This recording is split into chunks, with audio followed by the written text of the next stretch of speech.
গতকাল ছিল কোজাগরী লক্ষ্মী পূর্ণিমা। প্রত্যেকবারের মতো এবারেও আমাদের বাড়িতে পুজো করা হয়েছিল। দেখো এখানে আমি পাঁচালি পড়ছি।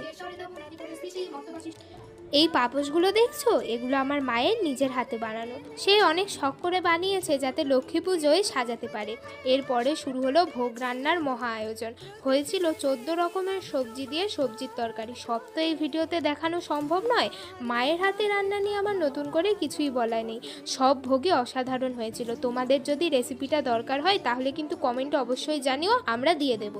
আমি তো রান্না করার সময় চিন্তা করছিলাম যে কখন আমাকে একটু দেবে। আর এবারে তো আর একটা নতুন জিনিস হয়েছিল জানো, মা সবাইকে কলা পাতায় প্রসাদ বিতরণ করছিল। সব কলা পাতা জোগাড় করে বলছে যে এবারে কলা পাতাতেই সবাইকে প্রসাদ বিতরণ করা হবে। এই জিনিসটা কিন্তু আমার খুব ভালো লেগেছে। তোমাদের আজকের ভিডিওটা কেমন লাগলো অবশ্যই জানিও। আমাদের লক্ষ্মী পুজো এভাবেই কেটেছে। রাতের বেলা ছাদটা দেখো কত সুন্দর করে সাজানো হয়েছিল। তোমার